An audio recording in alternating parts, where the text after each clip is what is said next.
আজকে সারা বাংলাদেশে উচ্চ মাধ্যমিক পরীক্ষার্থীদের সীমাহীন দুর্ভোগের পর শিক্ষা মন্ত্রণালয় থেকে একটি বিজ্ঞপ্তি জারি করা হয়েছে। এই বিজ্ঞপ্তিটি আমি পুরোটা পড়ে দেখেছি।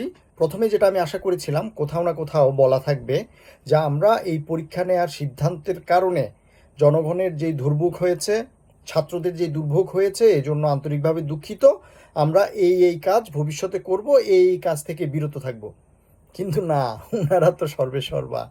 উনারা তো এখন ক্ষমতায় থেকে কি কাউকে সরি বলতে হয়? এই সরি বলার নীতি রীতি তো বাংলাদেশে নেই।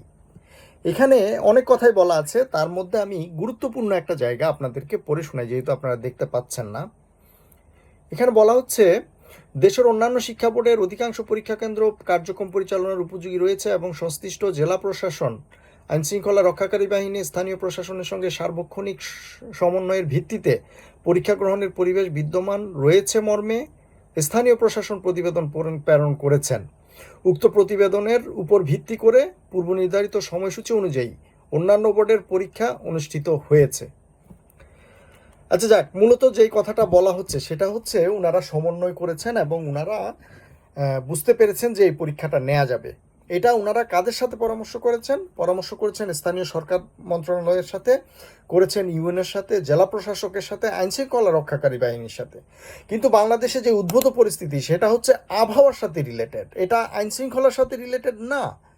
তাহলে যেই বিষয়টা আবহাওয়ার সাথে রিলেটেড সেটার পরামর্শ কেন আপনি ইউনো বা ওই আইনশৃঙ্খলা বাহিনীর কাছ থেকে নিতে হবে? আপনাকে তো প্রথমেই খোঁজ নিতে হবে হলো আবহাওয়া পরিস্থিতি কেমন থাকবে। তাহলে আবহাওয়া অফিসের সাথে আপনারা সমন্বয় করেও যদি এই ডিসিশন নিতেন তাহলেও বোঝা যেত। অন্যদিকে আরেকটা জায়গায় বলা হচ্ছে যে এই পরীক্ষাটা যদি আজকে নেওয়া না হতো তাহলে ছাত্রদের ভবিষ্যৎ শিক্ষাজীবন নাকি ধ্বংস হয়ে যেত। তার মানে হচ্ছে তারা নাকি বিশ্ববিদ্যালয়ে ঠিকমতো ভর্তি হতে পারতো না এবং পরবর্তী যে শিক্ষাজীবন সেখানে নাকি এটার প্রভাব পড়তো। আমি সিম্পলি অবাক হয়ে যাই। আপনাদের মনে থাকবে এর আগে আওয়ামী লীগ বিএনপির রাজনৈতিক হিংসা প্রতিহিংসার বিভিন্ন ধর্মঘট হরতালের কারণে বিভিন্ন সময় পরীক্ষা পেছানো হয়েছে। ইভেন আমার যখন এসএসসি বা এইচএসসি পরীক্ষা ছিল তখনও হরতালের কারণে পরীক্ষা কিন্তু পেছানো হয়েছে। বিভিন্ন সময় বন্যার কারণে, অতিবৃষ্টির কারণে, বিভিন্ন প্রাকৃতিক দুর্যোগের কারণে এর আগেও কিন্তু পরীক্ষা পেছানো হয়েছে। কিন্তু একটা প্রশাসন যখন সঠিক সিদ্ধান্ত নিতে পারে না, তাদের কাজ সুষ্ঠুরূপে করতে পারে না, তখনই শুধুমাত্র এই ধরনের এক্সকিউজ দেওয়া সম্ভব। আচ্ছা, আমরা বুঝতে পারলাম যে আপনারা এই ধরনের ক্রাইসিস মোমেন্ট সামাল দিতে অক্ষম, আপনারা অদক্ষ। এটা স্বীকার করে নিলেই হয়। আপনারা আজকে যে বিজ্ঞপ্তি দিয়েছেন এটাও তো জনগণের বিরুদ্ধে গেছে, আপনারা বুঝেন না কেন? এখানে আপনারা জনগণের দুর্ভোগের কারণে যেখানে সরি বলবেন, ক্ষমা চাইবেন এবং ভবিষ্যতে কি কি করতে চান সেটা এখানে জনগণকে বলবেন, সেটা না করে একটা বিজ্ঞপ্তি শিক্ষা মন্ত্রণালয়ের ওয়েবসাইটে আপলোড করে দিয়েছেন, যেখানে আবার কমেন্ট বক্স বন্ধ। কমেন্ট বক্স বন্ধ মানেই তো একটা মানুষের গলা টিপে ধরা।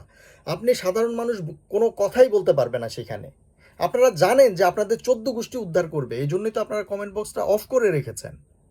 ন্যূনতম সেন্স, ন্যূনতম শিক্ষা নিয়ে যারা কাজ করেন তাদের যদি এই শিক্ষার অভাব হয় যে একটা ভুলের কারণে সরি বলা, ক্ষমা চাওয়া, সেই জিনিসটা আপনাদের মধ্যে নেই, এটা কিন্তু সাধারণ মানুষ স্বাভাবিকভাবে নেবে না।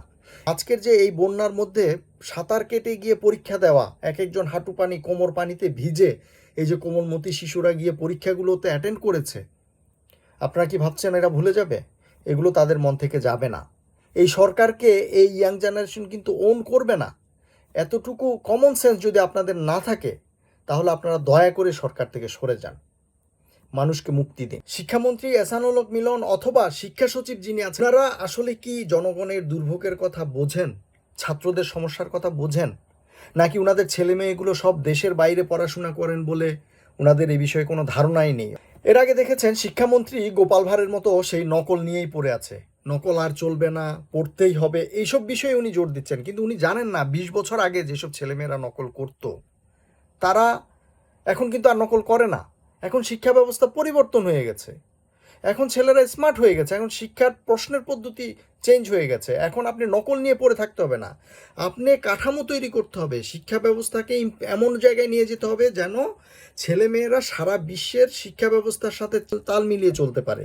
ভবিষ্যতে তারা যখন শিক্ষা শেষ করে কর্মজীবনে যাবে, বাস্তব জীবনে ঢুকবে, তখন যেন তাদের এই শিক্ষাটা কাজে লাগে, সেই জায়গায় নিয়ে যেতে হবে। সেগুলো তো অনেক দূরের ব্যাপার। একটা প্রাকৃতিক দুর্যোগের মতো অবস্থায় যে একটা ছাত্র পরীক্ষা দিতে পারবে না, এই যে আজকে যারা ভিজে ভিজে গিয়ে পরীক্ষা দিল, তাদের যদি জ্বর সর্দি লেগে সামনের 2-3 দিন নষ্ট হয়ে যায়, তাহলে পরের পরীক্ষাটা তারা কিভাবে দিবে? এতটুকু কমন সেন্স কি নেই এই শিক্ষা ব্যবস্থায় যাদেরকে বসানো হয়েছে তাদের?